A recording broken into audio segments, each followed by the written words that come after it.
Part 1. You will hear a conversation between an Australian accommodation agent and an Englishwoman who wants to rent a property in Sydney. First, you have some time to look at questions 1 to 4.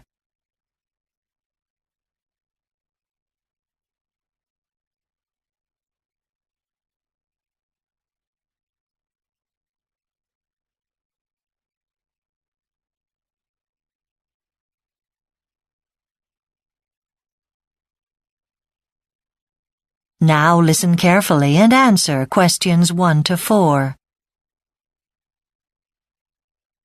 Hi, Jessica. Nice to meet you. Have a seat. Thanks. So, you're looking to rent an apartment in Sydney. That's right. Like I said on the phone, I'm going to be working in a bank here for the next year. Well, I've had a look around for you, and there's one apartment I think might just suit you. It's in central Sydney, not out in a suburb. Okay. So what sort of apartment is it? Well, it's a studio, so basically it's designed for a single person or a couple. You're looking at a total area of about 34 square metres. Right. And then every 2 apartments in the building share a separate laundry. So that's almost as if you've got your own. But it means that's not using up space in your apartment. And of course, you don't have the noise of the machines. Is it a modern building? Sure, and the apartment's nearly at the top of the building. I think it's on the 12th floor. No, the 14th. Oh, you must get a good view from up there. Yeah, and the great thing about this apartment is that you look right out over the harbour. It's a pretty awesome view. Oh. And the apartment's got huge windows, so you really appreciate it. One thing I'd really like is a garden so I can sit outside. Does the apartment block have one? No, but your apartment has a balcony, so there's room to sit out there. Before you hear the rest of the conversation, you have some time to look at questions 5 to 10.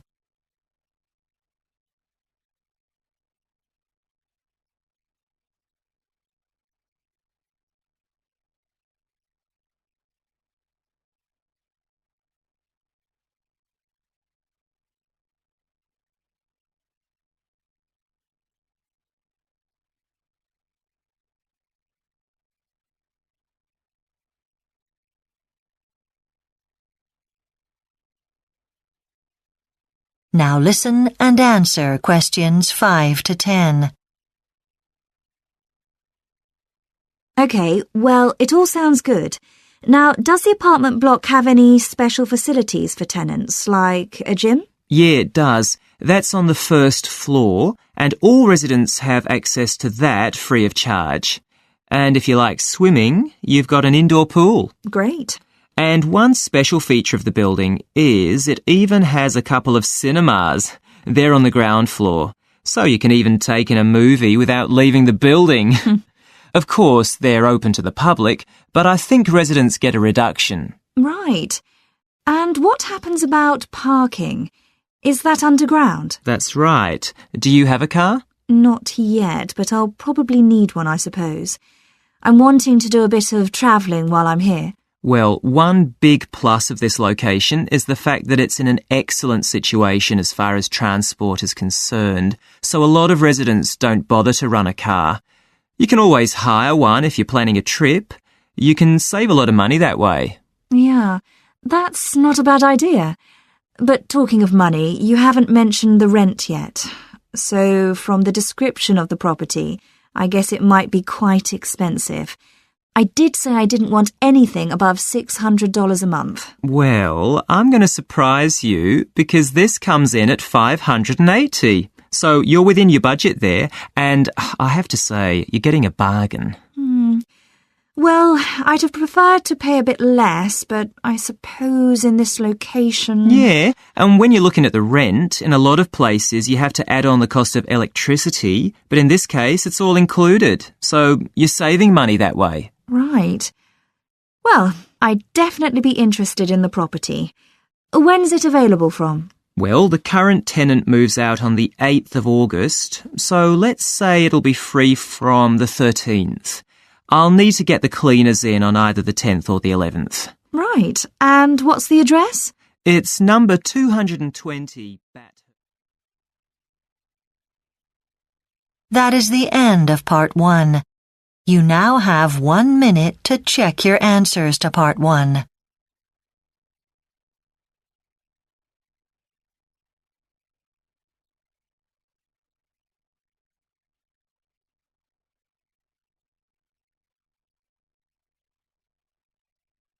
Section 2. You will hear the director of a club giving a talk about an ancient game played on ice called curling. First, you have some time to look at questions 11 to 16 on page 4.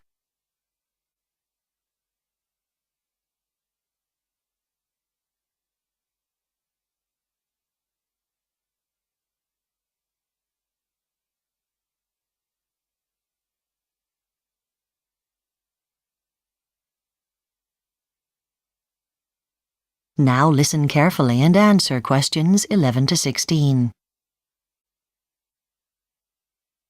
It gives me great pleasure to welcome you to the Montreal Curling Club. I hope you'll enjoy the introductory program we've prepared for you. I'll start with a brief introduction to the game itself and the equipment, so that you'll be able to enjoy it when you watch it later on. I'll then go on to say a little about the history of the sport and the club. So, first, let's take a look at the game of curling and the implements it uses. It's played on ice, and the object of the game is for two teams to push heavy stones across the ice towards a target. Now, there are 4 people in each of the 2 teams. The first is called the lead. The next is called the second. The next, surprise, surprise, is called the third. And the final player, who is absolutely key, functions as the captain, but is always called the skip.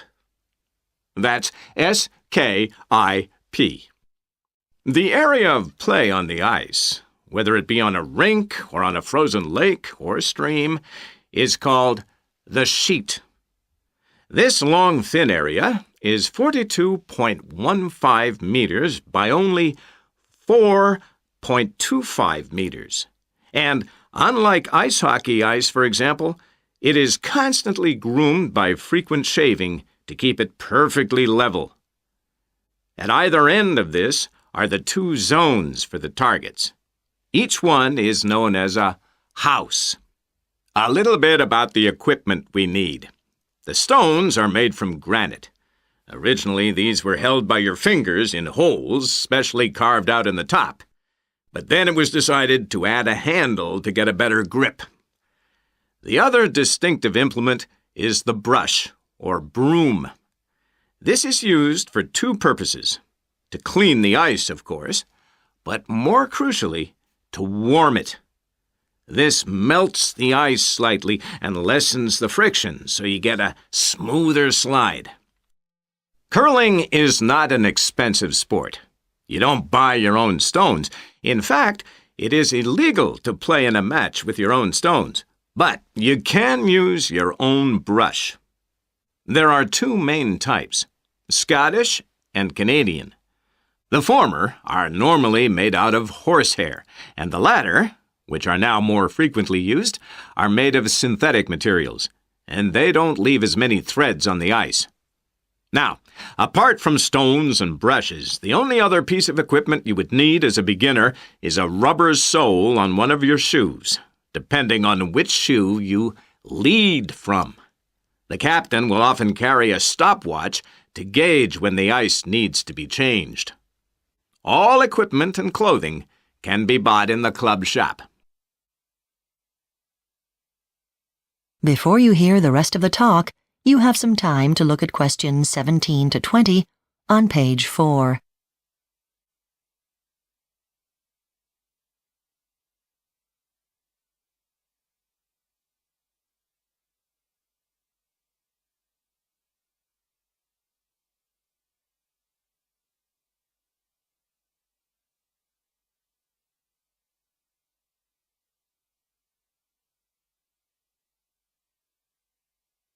Now listen and answer questions 17 to 20. A quick word about Montreal Curling Club. It's renowned, not only because it often wins championships, but because it was the first club for any sport in the whole of the North American continent. And although curling is not as well known as many other winter sports, we still boast a certain amount of influence in the National Sports Council. And what are the origins of the game? It's now well established that it started in Scotland in at least as early as the 16th century.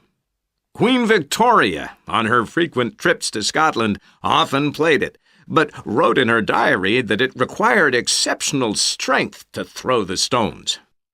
Her patronage attracted a great deal of interest in the game, especially amongst younger players, and this was enhanced further when she granted a royal title to the Caledonian Curling Club, which had been set up in the early 19th century to create standard rules for the game. Curling has always had support in high places. In the 16th century, the Scottish Parliament actually banned golf and football as violent and unprofitable sports. They felt that local men should spend any free time practicing archery for self-defense against their enemies. But the less popular game of curling wasn't included in the ban. The art of throwing stones was thought to be just as useful as shooting arrows. But back to Canada.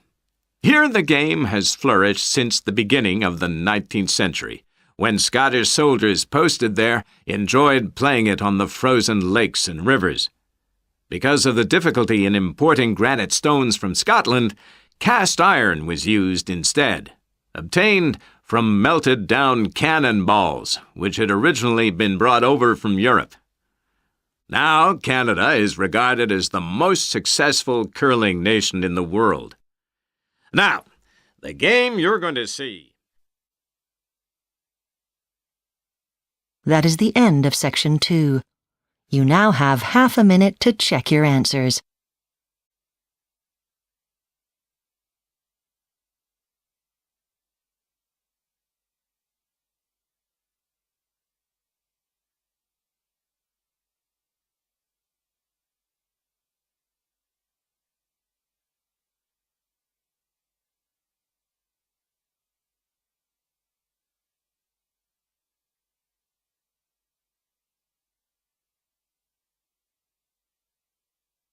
Now turn to Section 3 on page 5.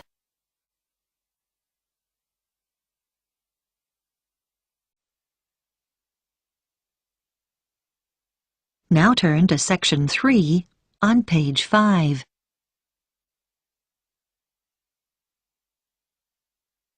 Section 3.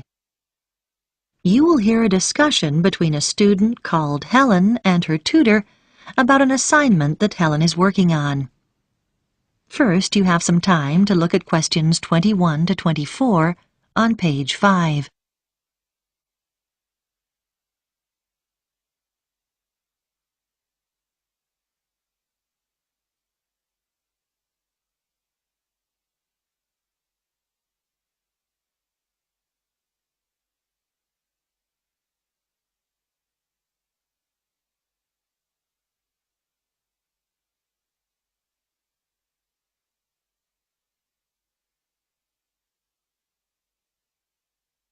Now listen carefully and answer questions 21 to 24.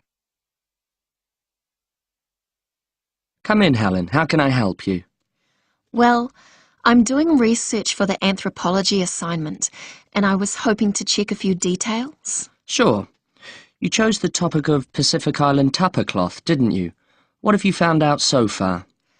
Well, I was going to introduce my assignment by saying that the tapa cloth is a fabric made from bark, just the outer layer of the trees. It's particularly common in the Pacific Islands, but not exclusive to them. In fact, many other peoples around the world have made high-quality cloth from bark. But what sets Pacific tapa apart is the incredible variety of roles it's played in this region.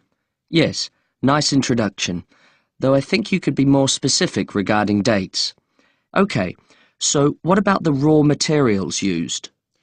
Well, tapa cloth is made from several species of tree. In the Pacific, the paper mulberry tree is most common, but it doesn't thrive in all conditions. In fact, it wasn't originally found in the islands, but was carried in their canoes by the first migrants. Tapa is also made from the breadfruit tree, which is convenient because its fruit is a staple food. The paper mulberry tree is only grown for tapa making, though. Yes, that's good. Now, what about the Maori people here in New Zealand? But the Māori don't make tapa now. That's right, and you need to account for it. We know that when Maori migrated here from the other Pacific islands, they were prepared to make tapa because they brought the paper mulberry tree with them. The thing was, after they'd been in New Zealand a bit, they found the flax plant, which is superior to tapa because it makes a stronger fabric. By the time Europeans arrived in the 18th century, Maori were making all their fabric from flax and had been for some time. Okay. So, with the production process itself, first the inner bark is beaten with wooden hammers to soften the fibres. Then the different pieces are glued together using an adhesive paste made from the arrowroot tuber. This is the only way to fabricate large pieces of cloth because bark strands are too fine to be woven together and stitching isn't strong enough. Before you hear the rest of the discussion, you have some time to look at questions 25 to 30 on page 6.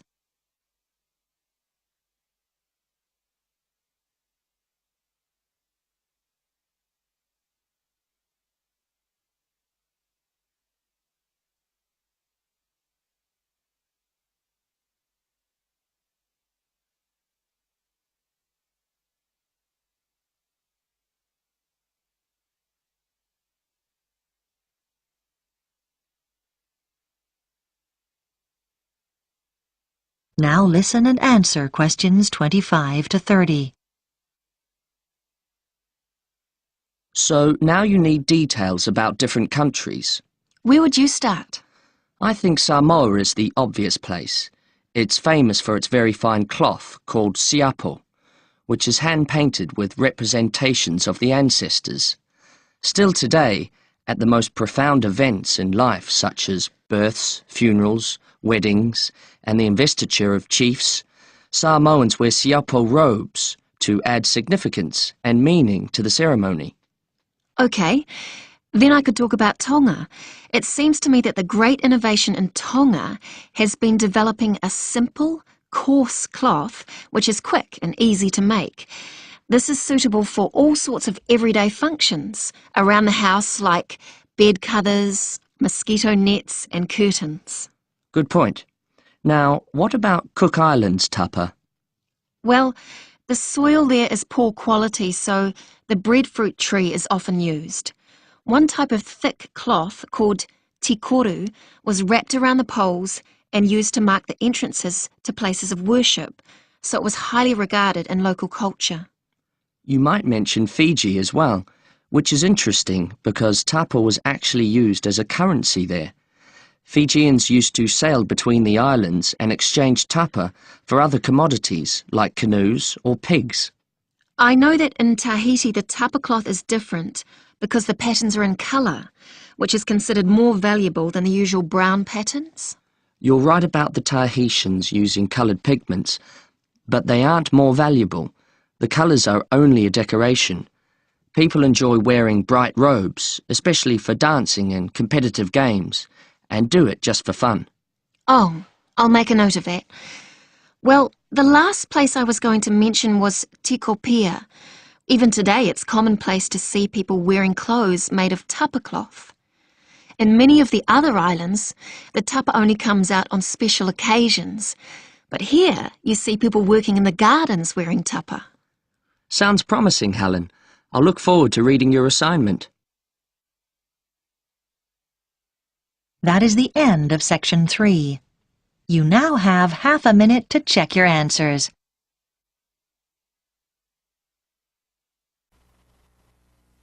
Part 4. You will hear a student giving a presentation about houses which are built underground.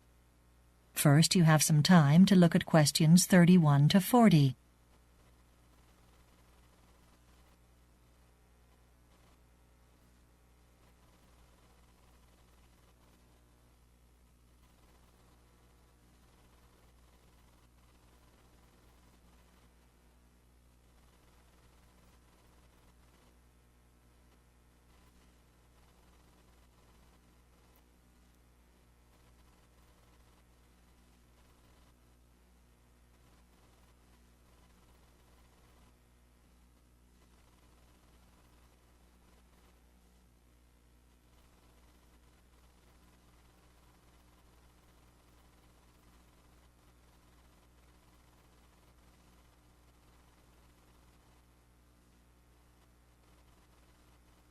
Now listen carefully and answer questions 31 to 40. For my presentation on ecological environmental planning, I have chosen to talk about how underground housing, or earth-sheltered housing as it's more commonly known, can meet the demands of ecological environmental planning, both in terms of building and energy resources and in terms of sensitivity to the landscape. Perhaps the greatest merit of this building technique is the low impact it has on the environment, since houses built underground can hardly be seen from the surface. If earth-sheltered homes are perfect for environmentally sensitive sites, they are also remarkably efficient when it comes to energy use. This is because this kind of housing makes greater use of alternative technologies to improve energy efficiency, as I shall explain in more detail later. Many earth-sheltered housing projects use natural, non-toxic resources for building materials, such as rammed earth, which are surprisingly durable. Some of these houses have a predicted lifespan of 500 years or more. The extra protection offered by this type of housing means less exposure to the elements, which keeps maintenance to a minimum, as there aren't any outside walls to paint or gutters to clear, for example. Living underground also brings the advantage of a quieter environment, eliminating disturbances caused by traffic, an enormous problem these days and one of the most common reasons for people to consider moving home. And lastly, despite the misconception that underground houses must be very damp, earth-sheltered housing offers significant health advantages. The sophistication of the ventilation systems installed in earth-sheltered houses brings enormous benefits to people suffering from asthma and other chest conditions.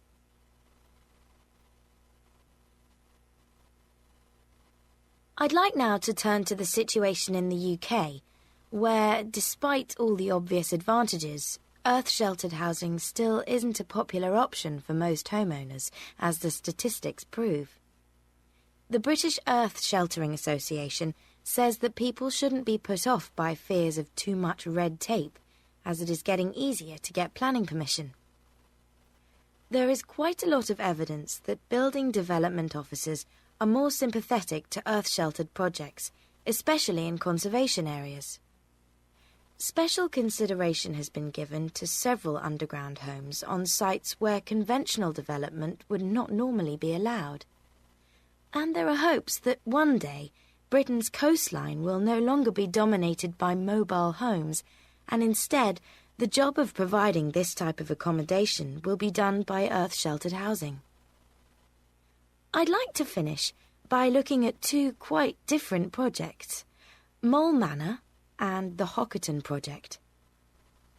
When it was first built, Mole Manor generated international media interest and was voted one of the 12 most desirable places to live in the world in a national newspaper poll. Hockerton also attracted wide publicity, winning several awards for its innovative environmental design. As is the case for all earth-sheltered homes, running costs at Mole Manor are substantially lower than for conventional homes because of its effective insulation, Its heating bills are approximately 75% lower than for conventional houses. However, at Hockerton, solar energy, wind power and rain are used to generate enough warmth, electricity for light and cooking, and water for washing and drinking for all the needs of the 5 families who live there. Their aim of living a holistic lifestyle in harmony with the environment has been realised. Hockerton also proves that earth-sheltered houses can be built on a modest budget.